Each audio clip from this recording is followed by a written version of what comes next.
Welcome, everyone. Thank you so much for listening to our very first episode. If you guys don't know what ParkourEDU is, you are in luck. That's what this first episode is about. And I sat down with Ryan Ford and Amos Rendao. They are the founders of ParkourEDU. And we are an organization dedicated to cultivating, researching, and sharing the best ideas and training methods for parkour and for movement in general. Every week, I get to sit down with one of the world's most influential parkour athletes, coaches, some other expert, and whoever it is.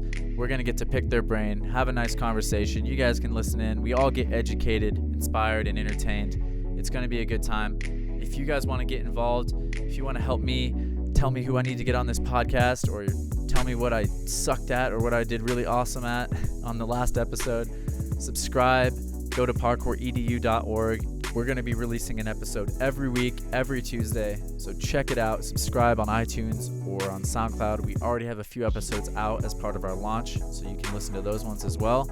And let us know what you guys want to hear next on the ParkourEDU podcast, all right? We can't wait to hear from you. If you guys don't know who I am, allow me to introduce myself. I don't really like to brag, so I won't get into too many details because otherwise it's just going to sound a little ridiculous because I'm the fastest man alive and very handsome. Let's not get into it, all right? Let's not worry about that, okay? Anyhow.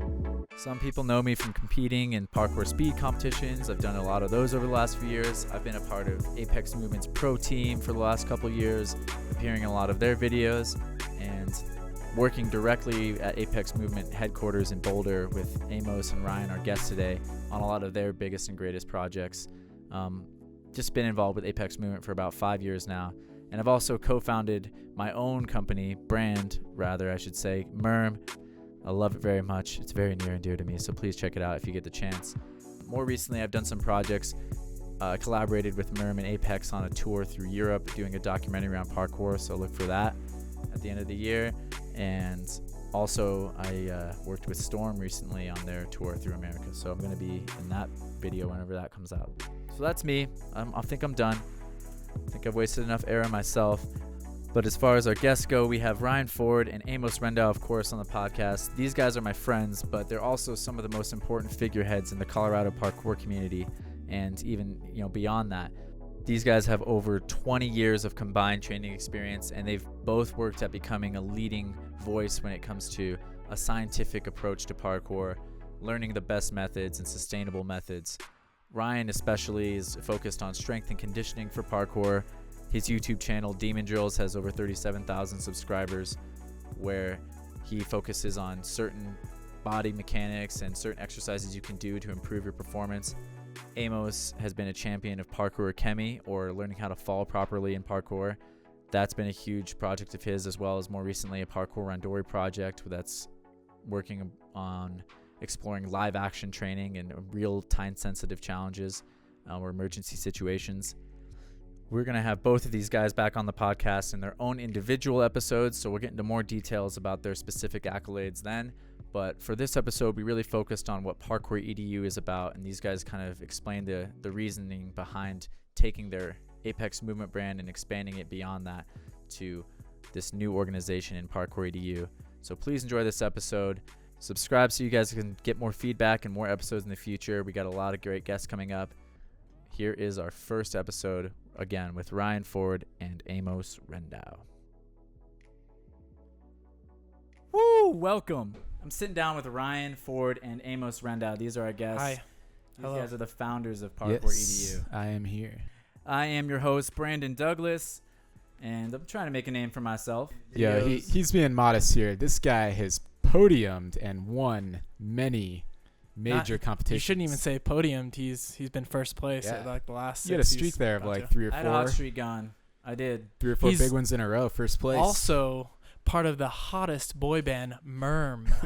Coming out with a hot documentary soon, right? Yeah, by the end of the year, we're aiming for it. We got a lot of work to do with that, but we also let's just gloss over that beast. Ryan, let's get to you first real quick. You've been training for almost as long as anybody in the United States.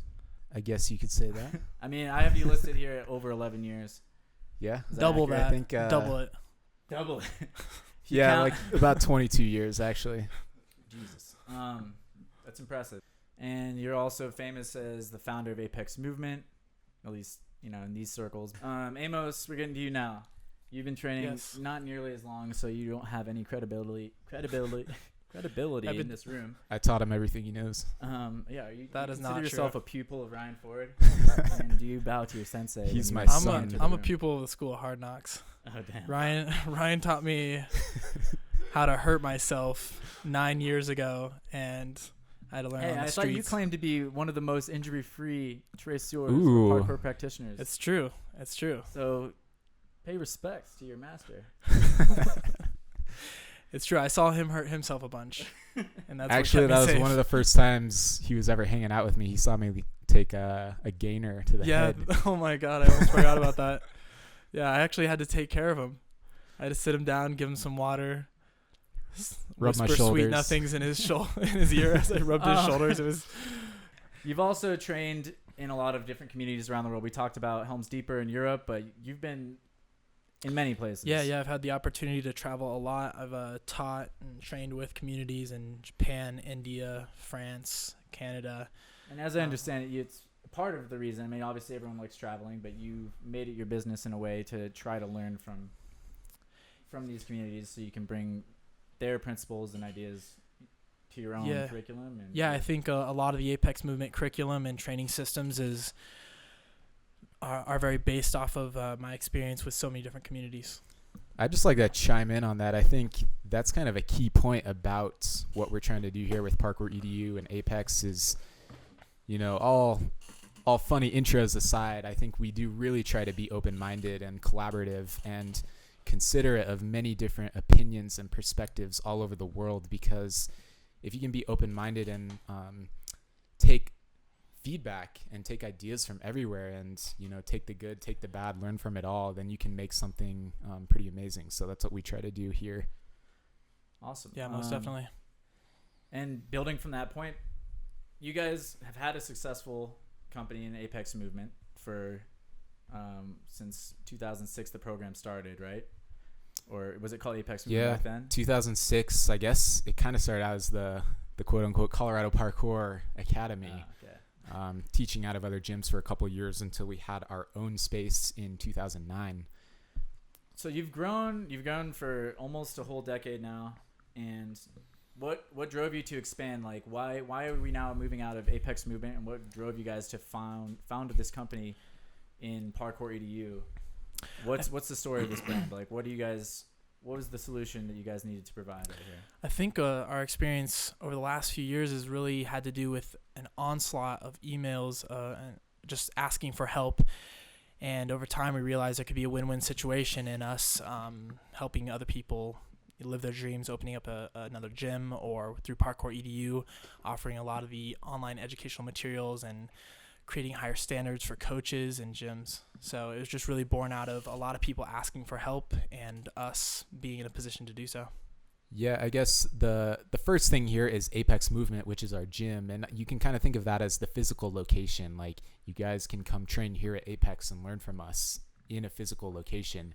However, we're limited by a physical location with Apex. So we wanted to create something that could have a little bit more reach nationally and even internationally. So through kind of an online organization, we can create different courses and blogs and podcasts and seminars, workshops, certifications, all kinds of different things that can help educate and inspire and, bring what we've created here at Apex to other places that are not necessarily, anywhere near an Apex. And I really see ParkourEDU as a collaborative organization, reaching out to a lot of other gyms and communities and bringing people together with various tools and resources. As parkour is growing, we're seeing a lot of dangerous situations where just anybody's starting a parkour gym. So we want to create a lot of information, resources, and standards in order to help with that as well. We have a coaching certification that we've had public for a long time that's under the umbrella of ParkourEDU.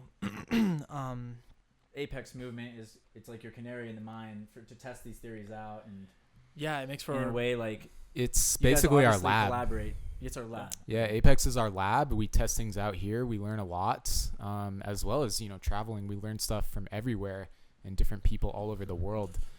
But like we said, we kind of assimilate all these ideas into a greater mission or goal, and that's what we want to share with everyone through ParkourEDU.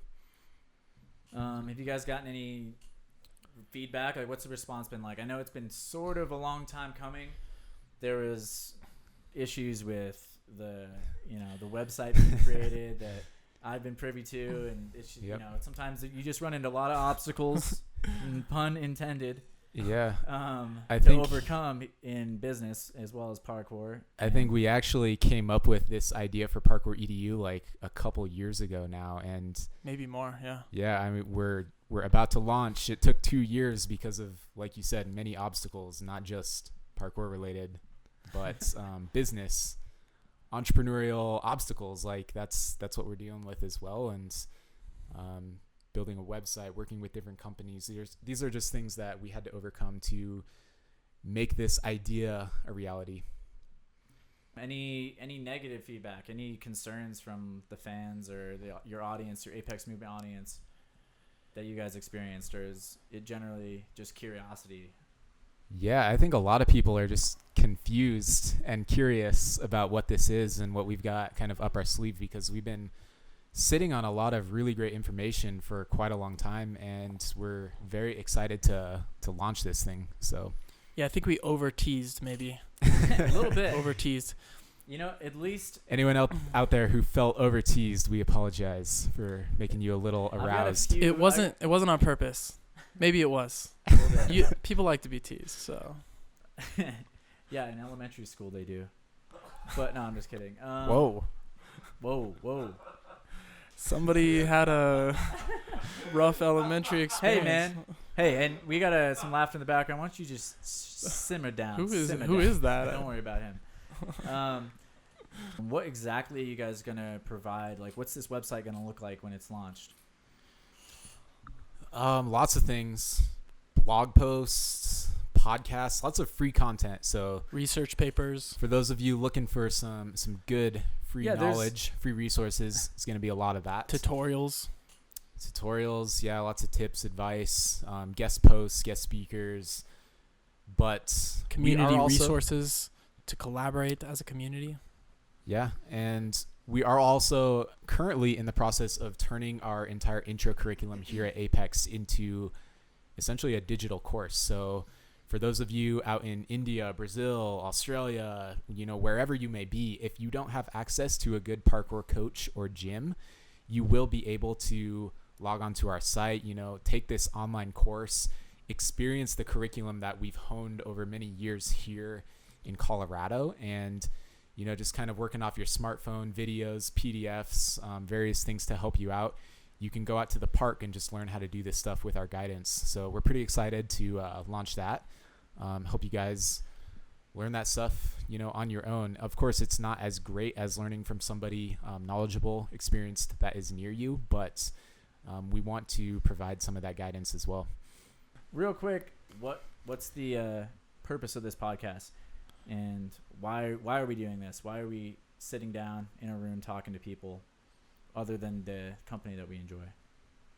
I think, honestly, it comes down to not only educating people, as the name ParkourEDU kind of implies, but also entertaining and inspiring, because we know that has a lot of weight in continuing or helping people continue to progress in parkour as well. So we want to provide just another platform to get influential parkour athletes, coaches, other experts in various related fields, and just talk with them and get some cool ideas out there. Again, creating collaboration and, just getting those ideas out there. All right, enough of the lies. The truth is people want juicy gossip. That's what they want. And that's what we're going to deliver on the next episode of Parkour. Really, no, I 100% agree. And not just another platform, which, already there are a few. There's a few other podcasts floating around. But luckily for us, we have a few more resources. Let's not height drop any names. Yeah, no big deal. I got a height drop. I got a podcast of my own, guys. It's called Height Drop. And it's a little bit ridiculous and less regulated. Less juicy on the gossip. No, it's extra juicy, actually. It's a juice. It's a puddle of juice. just like a puddle, it has no structure. But I think one of the greatest things about starting this podcast, and one of the reasons why I was really excited, is, like you said, we're providing a platform for the parkour community, like at large, essentially. And we've already got a few guests lined up that I'm pretty excited, like stoked about. And it's rare that you get to sit down with a long form conversation with some of these elite athletes and coaches, and pick their brain. You know, even with Height Drop, I was limited, at least, with talking to people that basically were in town or that had the time. But with this one, I think we're going to be able to put a little more effort towards really trying to capture insights and not just, you know, for lack of a better term, dick around like I do on my podcast. Can we release a few names of that are going to be on this season? Some upcoming episodes. Yeah. We've already got I don't want to tease. I don't want to over tease again. Oh, but that's what we do. I don't want to over tease, but we do have Jason Paul. So hot right now. Has agreed to come and appear on the podcast. He's the guy's a very got busy man. 2 first names. So we got Tim, Jason, and we also have Lynn Young lined up. She's going to be talking about a lot of the issues that, you know, female athletes in parkour might face, and she's got a lot more important things to say than I ever will. So I'm really excited about those guests, and hopefully we got some more really juicy ones coming up. But we'll leave you with that. We don't want to over tease. Or do we? No, we don't. Hey, and let us know, like, who would you like to hear in an upcoming episode? Yeah, we'll definitely make some Hit us posts. up. Yeah, we'll if you want to shout at the ParkourEDU Instagram or ParkourEDU Facebook page, let us know who you're interested in talking to. Now we're going to move on to fan questions. This is a segment where we basically just asked people online on Facebook and Instagram to, you know, hit us up, hit Ryan and Amos more specifically up with any questions that they have. We'll get right into it.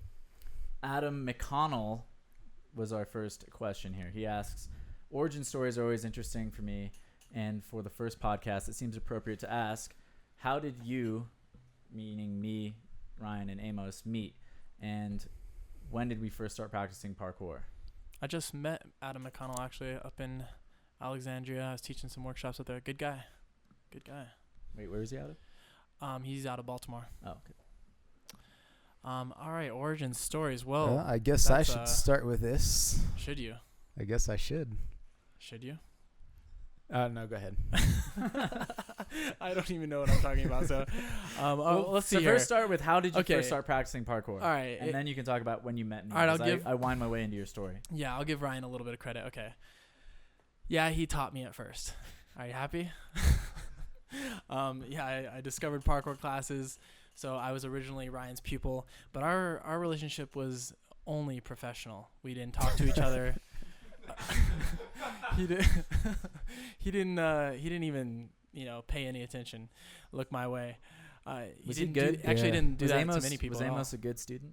Yeah. Well, one time he tried to follow me home, and he was stalking me all the way home. I know, and stop. I had to slam my door in his face. I'm not letting you tell this story because I'm gonna paint my picture of this. Okay, here's my side of things. All right, so I don't sound like a super creep.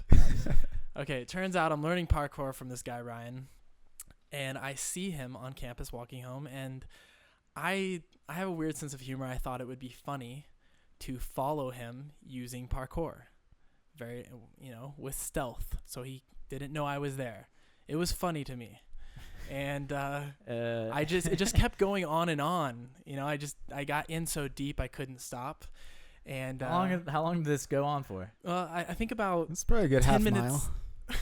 About 10 minutes in, when other pedestrians were looking at me like I was crazy. Granted, I did have my headphones in, so yeah. Well, I didn't know that at the time, actually, and so not too hard to get stealthy with a dude with his headphones in. Is it? Well, I didn't know that. Hey, he so wasn't I new. I was pro. Give him a break. I thought I was pro, and so I'm jumping fences. I'm hiding behind light poles, and finally we get to his apartment, and I realize this has gone too far, and I can't just walk away from this. That would be too weird for me.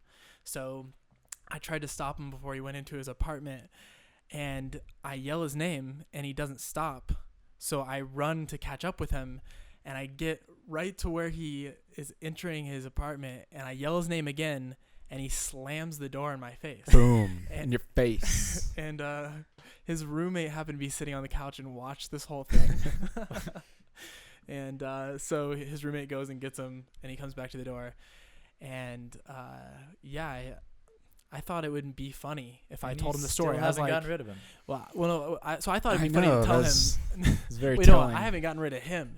All right, because he answers the door, and I'm like, I know this is gonna sound kind of weird, man, but I just followed you all the way home using parkour. And I was like, so? Yeah, he didn't even crack a smile. What a weirdo. He didn't crack a smile. He just stared at me awkwardly and made the most awkward moment probably for years to come for me. And this is how I first experienced him outside of teaching me parkour. This guy, I had to walk away. Amos was wearing a dress.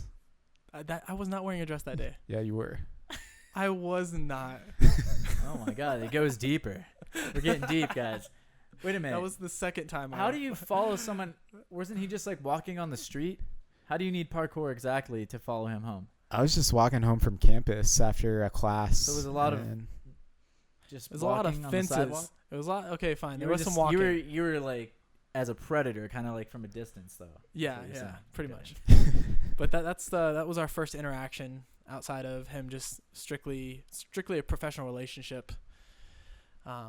Yeah. How did it evolve to you guys working together then? No, I will say this, actually. Amos was... Don't get he mushy started, on me, man. Don't get mushy on me. He started in our intro class, actually at the same time as Jake Smith, another pretty well-known guy around here. Jake Smith, he moved up to intermediate class like right away.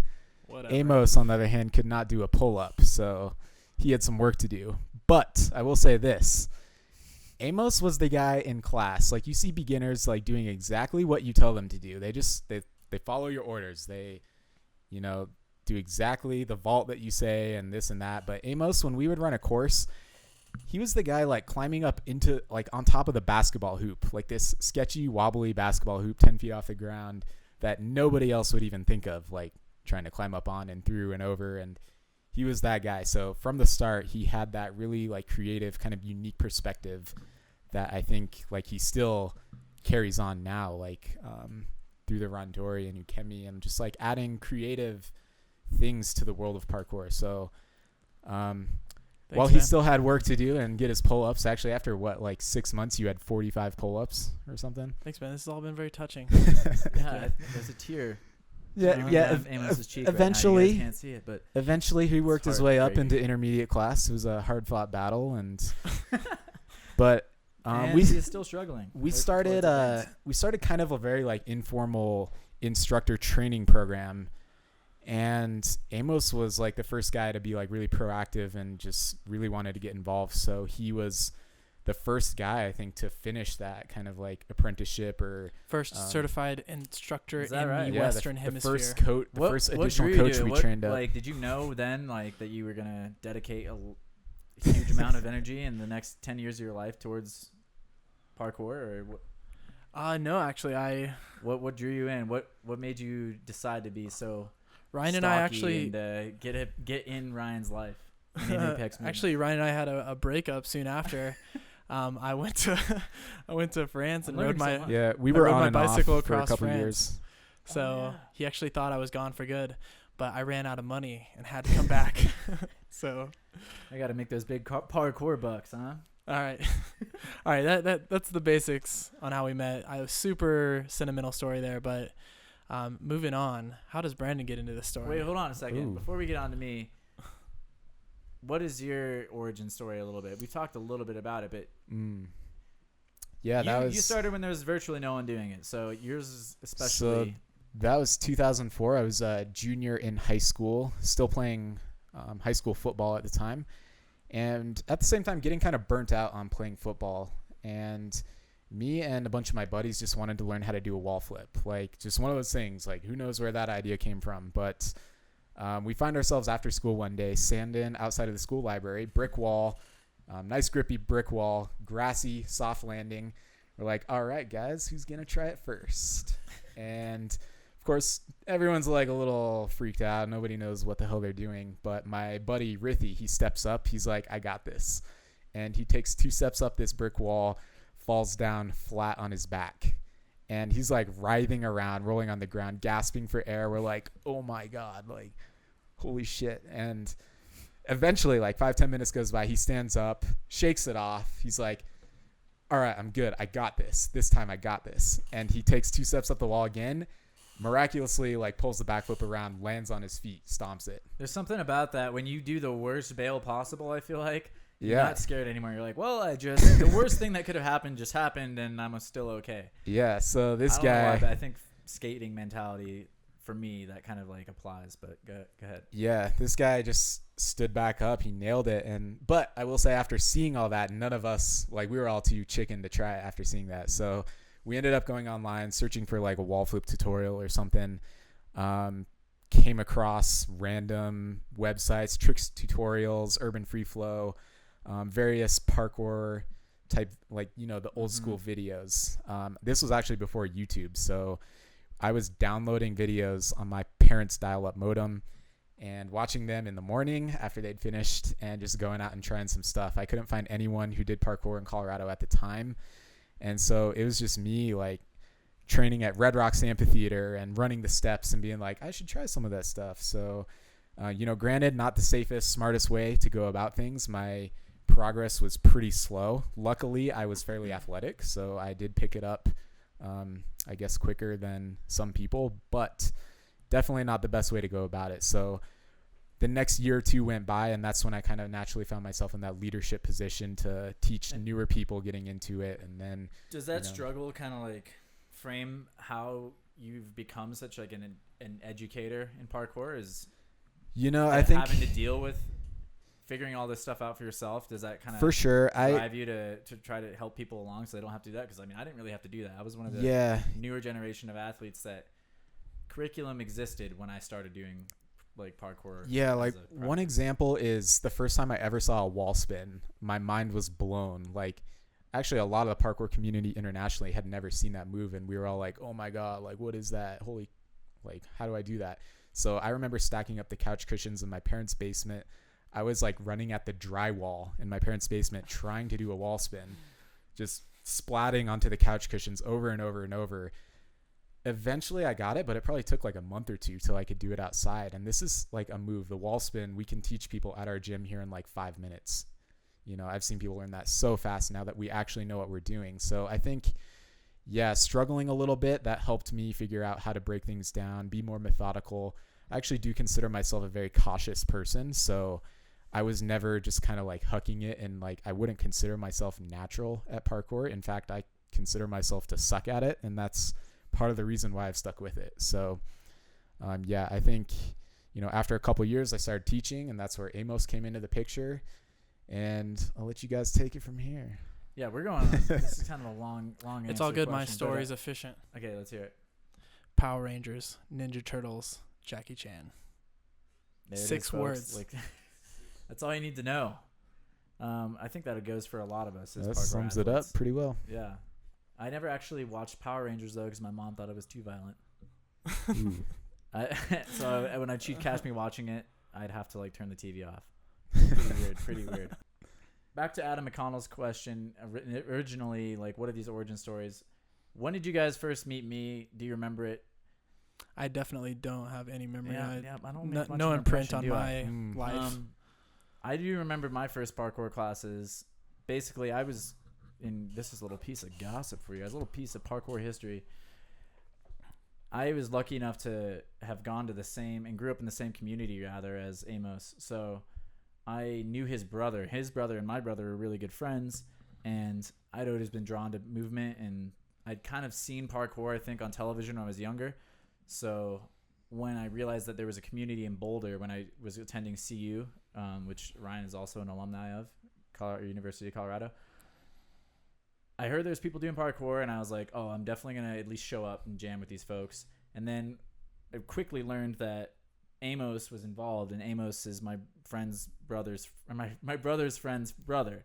And so I was like, oh, I can probably get a hookup. So I asked Justin, which is his brother, for a discount on classes, and he hooked me up. And so I could afford these parkour classes because I had no money. And I don't know, I just killed the game from then on out. Yeah, he was the opposite of Ryan. I was the anti-Ryan. First try in every single first thing. Try, which, by the way, was not the way to go about it. We talked about your friend who did a backflip and like landed on his face and stuff. And yeah, I talked about how I had like a skater mentality a little bit. I was pretty naturally gifted with movement in a way, but it also backfires in some ways. And that's one of the reasons why it's kind of cool to be involved with curriculum and in an educator or educational position now, is because I can see it from both sides of the spectrum, where sometimes you're struggling like Ryan, or you get people that Hey man, I wasn't that bad. well, someone who like learns really quickly also faces a lot of potential problems. Yeah, Definitely. You know, The it's a overuse fast learning injuries. curve, but then all of a sudden you run into a wall. And that's what happened to me. Is I was learning things really quickly, and then because of that, I didn't pay attention sometimes to the curriculum, or I didn't pay attention to the cues, or I wasn't as interested in like body mechanics and stretching and conditioning and things like that. So we took the fire that was Brandon Douglas and we tamed it. Yeah, you bottled it up. Yeah. And then I just burned so hot I melted the bottle. And now I'm out, just killing the game. No, but yeah, I struggled because I wasn't perfecting my technique, and so even though I had the confidence to go for things, I realized soon, about 3 years into my training, that I wasn't going to go anywhere unless I learned how to do things the right way and master the fundamentals. So let that be a lesson to you folks. Cool. Well, I feel like everyone knows a little bit too much about us. Way too much. Yeah. Way too much. You guys don't I care. think we should move on. Thanks a lot, Adam. What's Yeah, the Adam. Jesus. Why you ask such a vague question like that? Next question. Fan question. Nikolai Tamofeev. I don't know if that's horribly butchered, I'm sure, but he asks, what in your mind are the things important to growing and maintaining a local community? So this is obviously for you guys. How do you balance helping beginners with supporting the experienced? Well, I would like to say that I think the biggest things affecting community in my experience are, number one, leadership. That's such a big one. If you've got someone who just is an egomaniac and is a terrible person to stand behind, it's hard to build a community in the first place. And then as far as another observation I've made in my travels, I think one of the biggest things that helps grow a community is infrastructure. So if you look at Copenhagen and Denmark, they've got tons of parkour parks. And if you look at us, we've had a lot of places that people can go do parkour, like gyms. And I think a lot of people aren't like us. When we started, we were down to just be the weirdos in public, the grown man doing something that was, unthinkable. And I would do parkour too, but sorry, maybe we need to edit that out. Let me give me Why don't you gather yourself? You are a grown man. So I was saying, so for a lot of us, when we first started, we were totally okay with being the weirdos out in public doing parkour when no one knew what it was. But nowadays, we find that a lot of people don't want to do that, and they feel comfortable going to a space where that is what you are supposed to do. And so I find that the infrastructure, places that people can go to specifically do parkour, is also a huge building block of community. So leadership and infrastructure is my two big ones. Anything to add? I would agree with that, and just re-emphasizing the word community. I think that, there's nothing wrong with this, but a lot of people don't necessarily care as much about parkour as we do, but they're looking for a supportive group of people to hang out with and train with and, improve their self with. And that community is what holds people in. 100%. And then the second one is, how do you balance helping beginners with supporting, the experienced? Oh, yes. So the second one is, how do you balance helping beginners with supporting the experienced? There are so many ways in which we do that, whether it's designing our gym, how our curriculum is structured, the opportunities that we give to people as performers and also as coaches.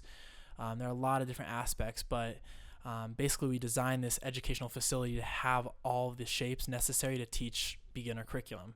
But at the same time, we also designed a lot of scary stuff to keep advanced practitioners really happy. And when it comes to opportunities, we like to keep our advanced practitioners the ones next in line for performance gigs and coaching opportunities. So that's how we try to balance all that. Dope. Did you guys catch the Move? There's a Move magazine article that just kind of came out that speaks a little bit to the idea of community, and that a big part of our community are these parkour athletes that are beginners, and that none of it could exist without. Yep. What were your thoughts on No, that? 100%. Actually, Amos and I were both at a parkour coaching retreat in New Jersey a couple weeks ago, and it was a lot of the most experienced coaches in North America kind of got together to, share methods, network, help each other out. And that was a point that I tried to remind a lot of people of is, hey, don't forget about the beginner. Like, a lot of us, we're pretty intermediate advanced athletes, and we get really excited about these cutting edge techniques to do this really specific specialized thing, or train an elite athlete to do like the biggest jump or, whatever. But we have to remember that the beginner is where it all comes down to, as far as our communities, our gyms, our everything really comes back to the beginner. And we need to really pay attention to catering to that beginner, helping them grow, helping them learn, because let's face it, not everyone is looking to become, an elite athlete. They don't want to train many hours a day. So, yeah, I mean, there can only be one Brandon Douglas. So let's face it here. We've got to, refine our methods, and don't forget about the beginner, because that's what supports all of this. Actually, if you look up Brandon Douglas on Google, there are 4 different. Yeah, most Brandon of them are real estate Douglases. agents, actually. I don't know what the deal is, but make sure you use 2 S's in my last name. All right, moving right along. Chris Burris. Chris Burris is our next fan question. He asks, we have yet to have an older generation who started parkour young and then grew old with it. There's a huge generation of ridiculously talented kids that started learning young in gyms from quality instructors that hasn't even matured yet. How do you guys think these things will play out in the future? Well, first of all, we actually have seen younger kids that started with parkour that are now in their mid-40s. So there's a lot of interesting things to take from that. I'm talking about the Yamakaze and yourself, that generation. And yeah, of course, I founded Parkour. Looking good for 40. So, but I'm a lot younger. And we've also seen a lot of kids, around 7 years old who are starting to reach their later half of their teens. So we are starting to see that stuff, but yeah, it's probably going to get crazier. My whole opinion on what the future of all this and how it's going to play out is, I really believe that parkour is going to be the evolution of humanity. I think that more and more people are going to start understanding that it's not an extreme sport, it's not jackass stunts, but actually this is the best way to be fit and functional as a human being and to be empowered. And so I think it's going to be in school systems. I think it's just going to be a common thing that humans do. Maybe they won't take to an elite level, but they'll at least have a foundational understanding of. So I'm excited to see that happen. Yeah, I think even since I've been training, so in Colorado, I've seen the parkour community grow from like literally 0 to what it is now, which is thousands of pretty good practitioners. So back when I started, and even several years after, there were a lot of people who would randomly stop on the street and be like, what the hell are you doing? Like, stop that. What is that? And nowadays, like even as of a few years ago, we hit this point where more people know what parkour is than not. And I think it just continues to get more recognition, more support. Nowadays, people stop and they're like, hey, you guys doing parkour? That's awesome. And that's like a regular occurrence now. So I think it's definitely getting acceptance and recognition, and people see the benefits, and we're just trying to spearhead that lead to, get it into more schools more people. Is there like an industry or another discipline, martial art, sport, activity, anything that you guys like see parkour heading towards, like as a model? Is it, for example, snowboarding or skiing, or is it, you think it's going to go more the way of gymnastics or any of these? Is it going to blaze its own trail? Is it going to be like UFC fighting? That's always a fine line we try to walk. Is, for example, skateboarding is completely open-ended. Gymnastics is very rigid and traditional. And we're walking this line where we want to guide people safely and effectively, but we don't want to put it in a closed box where it becomes a rigid traditional gymnastics where every little thing is defined and people have to do it in an exact way.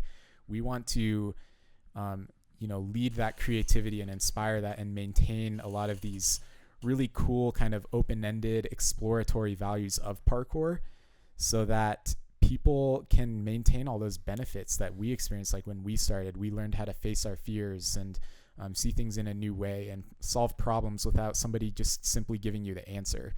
So I think it's kind of its unique thing that sits in between certain ends of the spectrum, as far as martial arts versus extreme sports versus gymnastics kind of thing.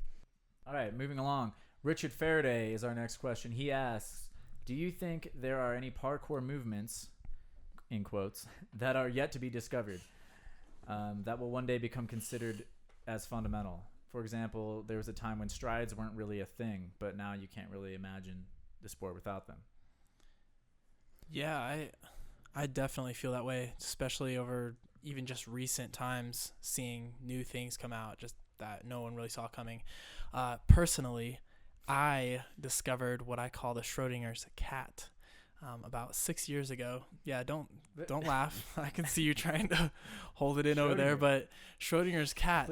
Please here's what it looks like. So you've got a window, and there's a big drop on the other side of it. You want to get into a cat hang in order to take the drop, but you don't want to just clumsily, squeeze your body out the window. You want to do it dynamically. So you jump feet first, and you spin 180 in the air, grab the railing or the wall ledge under you, and that pulls you down into the cat. Never have seen it to this day. Well, you can't really have invented it then, can you? Well, you haven't done it. I did do it, but it wasn't on video, and so I feel like that's the standard. No, I mean, that is definitely a very interesting idea. I think we've seen something that might be, I've seen some like underbars that were kind of like that in movies maybe. There's like a David Bell thing, right, where someone did like a jump out of a rope swing, or never mind. No, I've seen it all, and no one has done this yet. So, but I don't just want to say this. That's just simply my example for why saying Schrodinger? Well, if you're familiar with science, I'm not, and you've ever gone to college, you have, okay. I'm actually the only one. No, I'm just kidding. I'm one of the few people in this room with a degree. That's actually true. Wait a minute, there's only 3 of us. Yeah. Well, sure. so we say. Stop laughing. All right, so we've definitely briefly explain why Schrodinger. What is the significance of, and who is he or her? I'm not going to give you a brief history on Schrodinger, right? Because I don't actually know a lot about it. But but the truth is, if you open the box, then you can know if the cat's dead or alive. But until then, you do not know. And it's that mystery, that moment of anticipation when you're jumping feet first out the window, that you don't know if you're actually going to be able to hold on. Wow. That's not the real reason at all. Yeah, all right, enough of this, all right? Maybe someone's done it. The point is, there are plenty of movements, I think, to be discovered out there. And honestly, I'm surprised Richard Faraday asked such a simple question. Just to provide a slightly different twist on that, I think there are a lot of moves right now that are considered maybe like intermediate or advanced that in the near future will be considered like fundamental. And just to give an example, like something I have always been kind of into is a climb up. I think a lot of people early on, 5-10 years ago, they couldn't even do a good climb up without using their forearms or their knees. And nowadays, like, that's pretty frowned upon, I think. But still, at the same time, a lot of people don't have a great climb up. I think in the future, that's just going to be something that's a fundamental. It's required of you. Yeah, so various things that we see as maybe a little harder than they actually are will kind of come down a notch to more of a fundamental level. I agree that there's definitely some movements that haven't been unlocked yet. However, I'm not sure that there's anything that's going to be completely mind-blowing and game-changing. I can't imagine it. I imagine that there's going to be some movements that we can describe. Like Amos talks about a Schrodinger's cat. It's a variation on the cat leap. It's not necessarily like a new thing that requires an entirely different name. Yeah, you can't just give it a new name, man. I would really like to see, it depends what Richard is asking, but I'm a little skeptical to think that there's a technique out there that we haven't thought of yet that requires a completely, like, we can't describe it in any way, shape, or form. But I hope that happens. Yeah, I don't think we're going to see anything completely unique. One could argue that I saw nothing this is. weird, wild, like Russian bar work video. Yeah, I did too. Street I did workout video. too. See, And that there actually you go. did blow my mind. There you go. So I take it back. I take it all back. Yeah. There are 100% going to be You know what? some I stuff even I've take never back seen. what I said about Richard Faraday. That's not a simple question. Faraday's a pretty deep guy. I like him a lot. And you know what? That was a deep question. Good job, Richard. Yeah, I think there's going to be some mind-blowing stuff in the future, personally. Yeah, I think it's going to be dictated like also by the types of environments and obstacles people move towards. Eventually, people might just drift into different kinds of environments. I think. Also, that some don't.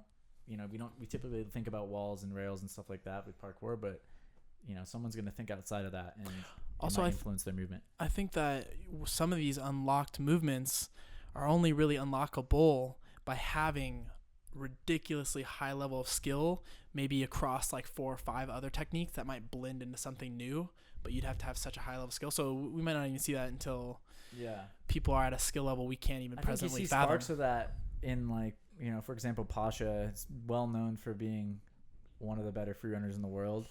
And a lot of his movement is hard to describe because he does kind of combine certain techniques and disciplines, and he gets more creative than the average free runner, I'd say, on what kind of obstacles he uses and how he interacts with them. So I don't always know what he did. It's hard to kind of pinpoint what axis he's rotating on or like what his momentum's doing. Anyhow, let's go ahead to the next question. Jules Danger Fox asks, parkour for kids, how do you keep it light and fun while letting them know the danger of it without manifesting a fear-based approach? I think in a lot of different ways. I'll name a couple. We have a band system here that kind of outlines at what heights they can go to in the gym depending on what their skill level is, what techniques they've demonstrated that they are competent with. And so that gives them a sense of what we believe is safe for them. Also, we have a pretty strong focus in our curriculum on falling. So I think if you fall well, that makes your training a lot more lighter and fun and less fear-based. And so that's something that we pass on to the kids, and they might not even consciously understand that we're making it more lighthearted. But also, I think what I've seen over the years is that kids are more intelligent about their limits than we give them credit for. I've watched a lot of kids, even in open gym, who've never taken classes. And I think we can trust them more than I think originally we thought we could. Maybe Ryan has some more to say about that. Yeah, I think a lot of people, like, it really bugs me when I'm outside at a park or something and you see that like overly protective parent yell at their kids to get off something, like, get off that thing, you're going to get hurt, you're going to fall down, you're going to break your arm. And it's like teaching these kids to be really scared.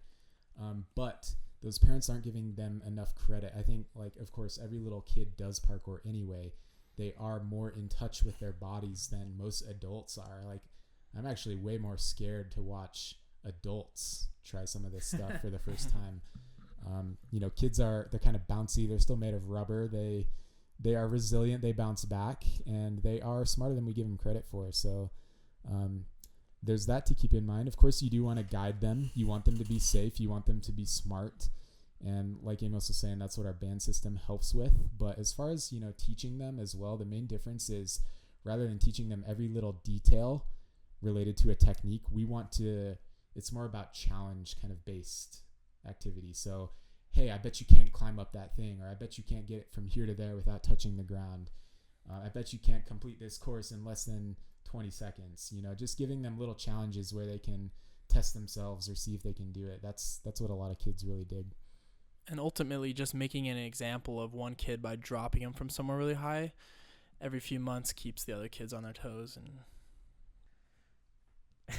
that completely flies in the face of what I was about to say because I was going to be serious. And Eric Rubin asks, how would you recommend parkour practitioners identify the limiting factors that are holding them back?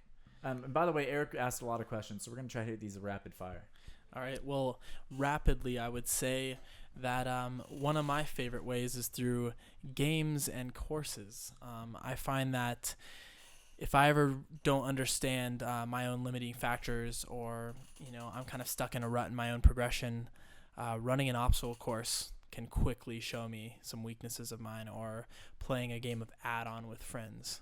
So I like to do it through games and courses. Yeah, it's a big one. Competitions have always revealed holes in my game. Yeah, that's a little more experiential or creative way to go about it. I think also, some of the people, like I said, I consider myself a very kind of methodical thinker. Like, I like to break things down, and people who are like that, one model that I constantly come back to in my own training or when I'm trying to get somebody else to learn something is this, think of a triangle. You've got mental, physical, and technical. And then you need to identify which one of those 3 points of the triangle is limiting you or preventing you from learning a skill. For example, if you're trying to learn a backflip, but you're really scared, that would be a mental limitation. Or if you can't even do a good tuck jump, that would be a physical limitation because you don't have the strength or power to lift your knees up to your chest explosively. Or if you're lacking some kind of, backflip progressions, learning, how does a backflip even work? That would be learning how to address the technical limitations that you might have. So that's one little model that I like to use. Yeah, and I said stuff about identifying your weaknesses, but there's so much more, right? There's maybe a mobility issue or a strength issue, and something else I'll throw out there is something I've done is I find people who do something really well, and I film them, and then I film myself trying it as well, and I watch both those videos in slow motion, and I try to analyze what they're doing different technique-wise. If it's not technique, I'll usually try to do more research into whether it's a physical or maybe a mobility issue or a strength issue or something like that. So that's usually my plan when I find that I have limitations on a certain technique. Yeah, 100%. Next question from Eric. What parkour cultural trends make you the most concerned or bummed out? And then conversely, we're going to talk about which cultural trends make you the most excited. But first, the bummed out. Let's get the bad news.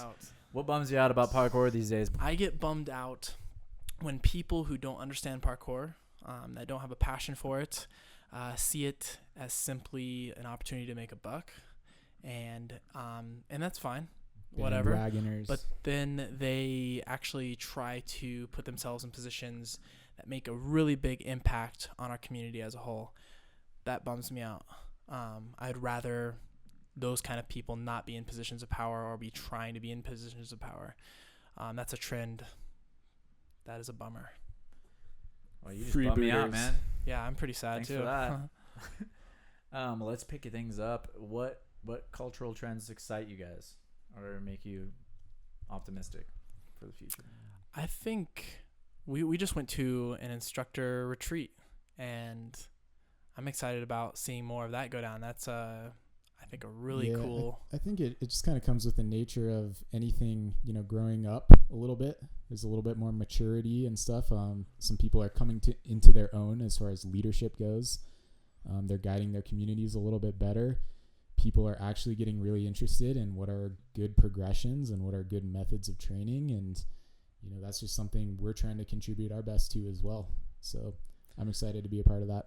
And it does seem like there is a lot of momentum behind that, whereas maybe a few years ago, it was pretty rare to have a scientific approach or to try to organize events around making us all better coaches and, understanding our job there better. I think that we're starting to see some solid momentum behind that, so I'm stoked about that. All right, on. This segues a little bit nicely into our third question from Eric, 3rd out of 4.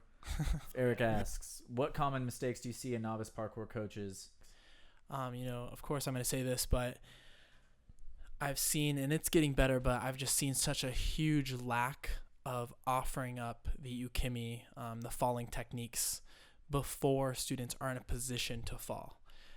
And it's just so backwards, right? Because then they're afraid to fall because they don't know how to in those situations, and thus they're probably going to hesitate and slip and make mistakes in those techniques. So I think that's the biggest neglect I've seen, which is improving, is just a lack of teaching people good falling technique before they encounter the techniques in which they're going to need to use them.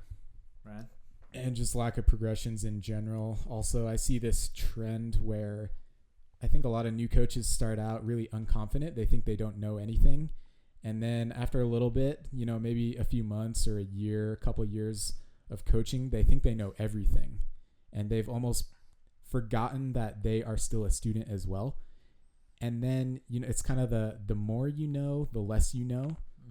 And so as you get into, many years of coaching, like 3, 4, 5 years and beyond, I think that you start to come back down a little bit and you acknowledge the fact that you don't know everything and you still have so much to learn and so much room to grow. And the sooner you can adopt that mentality, the better. Otherwise, you're just limiting yourself. You're limiting yourself and your students and the community and the culture that you're trying to create. True that. All right, last question from Eric. How can we train hard without tearing our Achilles tendons? Ooh. Yeah, This is actually, probably in it's a reference hot to topic. not a number of Achilles tears, but most recently, Rez of Parkour. Yeah, this is something that's starting to come up. It's still not so pervasive that it's like an insurance worry or anything like that, but it's a pretty detrimental injury, and so I think we definitely need to start finding out what kind of solutions can be offered to the community. So actually I've been working on a research paper on this topic for a few months now, and we've done everything from surveying people to researching pharmaceutical drugs that may be factored into this situation. So I'll go over a couple things, some solutions that you can look at and where we see the problem lying. So first of all, just poor technique. And so you guys might hear about a lot of the more top practitioners that might be tearing their Achilles, but with Apex Movement, we keep an eye on all the injuries at all of our locations, and even outside of that, at all the other gyms. If new students tear their Achilles, we still keep tabs on that stuff. So poor technique, I think, is one of the biggest ones. And if we were to look at a wall run, for instance, everything from stepping too low on the wall, body angle to the wall, taking off too far away from the wall, taking off too close to the wall, having inactive angles, and then a combination of any of those could drastically exacerbate the situation.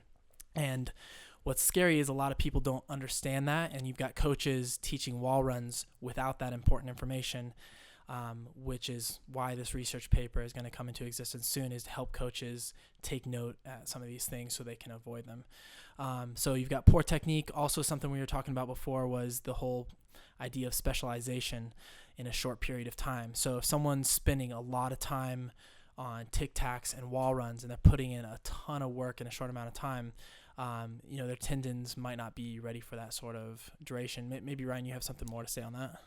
Yeah, I mean, just the fact that connective tissue, your tendons and ligaments, they adapt much, much slower than your muscles do. So a lot of people get really strong and powerful, capable of like big jumps or big wall runs, but maybe their Achilles has not yet caught up to that. So that is something to be aware of. Also, you've got poorly targeted focus. That's a big one. As an example, you've got new students that are so distracted by grabbing a ledge out of a wall run that they're looking up too early, and then they make mistakes on the technique and are either getting compression injuries or potentially tearing Achilles. So just with good progressions as a coach, you can, for instance, avoid using a ledge. You could have students just do a wall that's too high for them to even reach and focus on all the basic parts of that progression before you actually give them a ledge. And also naming that you shouldn't look up too early for the ledge. Avoid training on pre-existing conditions and injuries. That's definitely a sensitive one for a lot of diehards in the community that don't want to stop, that don't want to take a rest. But if you have any injuries or pre-existing conditions, that's definitely a huge pattern we've seen in Achilles tears. Is usually people report that they did some sort of high impact or weird landing and it was kind of sore, it felt a little weird, but they kept training on it, and that's when Achilles tears happen. So that's a huge pattern that you got to watch out for. Also, this is interesting, be careful of certain pharmaceutical drugs that can actually make your ligaments and tendons more vulnerable to tear. I'm going to get into this in the research paper, but watch out for things like... This research paper, I mean, by the time this podcast comes out, it should be either on the way very soon to be published or already published. So if you guys, it's going to be cool that we're going to be able to do this. Go to ParkourEDU.org, or is it going to be .com? .org. ParkourEDU.org, and you'll be able to check out all this information Amos is talking about in front of you and get a closer look at, the details on how to prevent Achilles tears and general tendon health, I'm sure. Yeah, we'll list a lot of those pharmaceutical drugs, and in the meantime, you should, if you're taking anything, read up on it. Also, addressing mobility and flexibility limitations is going to make you less likely to have a tear. Making sure you're always fully warmed up. Tons of different factors are at play here, and don't be scared of this. I don't think it's inevitable by any means. I've been doing this for a long time, and I've even gone through phases where I've put a lot of high impact into... You were just working on a 15-foot wall run like a couple days ago. Yeah, that's true. And I just did it probably like 30 times. Like 40 attempts at it before you got it. Nicely done. Yeah, and I don't in any way feel like that my Achilles took a beating or anything. And Amos is old. Yeah, I'm barely still in the parkour game. So, yeah, I don't think it's inevitable. I don't think you need to be afraid, but some of these things should be considered and you should be aware of them, especially as a parkour coach, to make sure that you're mitigating Achilles injuries for your students, because it is a really devastating injury. Even though it's not super common, it's something that you're going to want to avoid. So hopefully that paper is out as you hear this and you can read more. So lastly here, let's to wrap up, Amos, where can they find you, like on social media? Like what are your handles, etc.? Well, I just want to say first, I'm really excited to get ParkourEDU underway. This is something we put so much of our time and work into, and I'm really stoked that we can find a way to contribute to a community that we love and make it our living. So I'm just super pumped on this project. Anything that I'm doing, I've got organized at www.amosrendao.com, and you can connect with me and find out what I'm up to and get involved with any of my projects. Ryan, same deal. Just type in Ryan Ford parkour in Google. You'll probably find some cool stuff. YouTube, Instagram, I'm on all that stuff. I try to just Ryan Ford, I'm sure. Ryan Demon Ford on most of that stuff. Baby. Hit me up. I try to interact and engage on the social media stuff. I try to answer questions there, so you can contact me there. And like Amos said, we're really genuinely so excited to launch this stuff. I think even though we both try to contribute a lot of free tips here and there via YouTube or whatever it may be, we've been sitting on a lot of like really cool ideas and knowledge that we are going to be dropping very soon through this platform, ParkourEDU. And so I would just recommend, take a jaunt over to the website, sign up for the email list, stay updated, and follow us there. Keep an eye out for lots of cool stuff coming up. So cutting edge. I'm even sitting over here risking my hand using this new callus removing device that is frightening. I don't even know if I'm doing it right. And the blade looks really sharp. Lasers. Space lasers. That's actually, super cutting edge. That once every 3 hours orbits in the right diameter of the Earth. And it just fires a beam. I just hold my hands out to the side. God, I feel like a caveman now. I thought I was on the cutting edge of callus removal science. I was doing something that Ryan hadn't even heard of. I just use my fingernails. So. All right. Well, thank you guys so much for coming on. If you're out there listening right now, remember to subscribe to this podcast. We got some episodes out right now, and the next one drops on Tuesday, so don't miss it. If you guys want to get more involved, hit us up on Instagram or Facebook. We're going to be asking you guys for feedback. Who do you want to see on this podcast? What questions do you want us to ask? And what other kinds of content do you want to see on ParkourEDU.org? So go check that out. All the links are in the description. Thank you guys so much for listening. This has been the ParkourEDU. I want to say it with you. All right. Amos, you ready? Yeah. This has been the ParkourEDU podcast. Nice timing. Thank you guys so much for listening. Check out the episodes we already have out. Again, subscribe and give us your feedback on the Instagrams at ParkourEDU. Much love. Bank this episode. It's in the vault, son. We're done. We made it. Love you guys. We're out.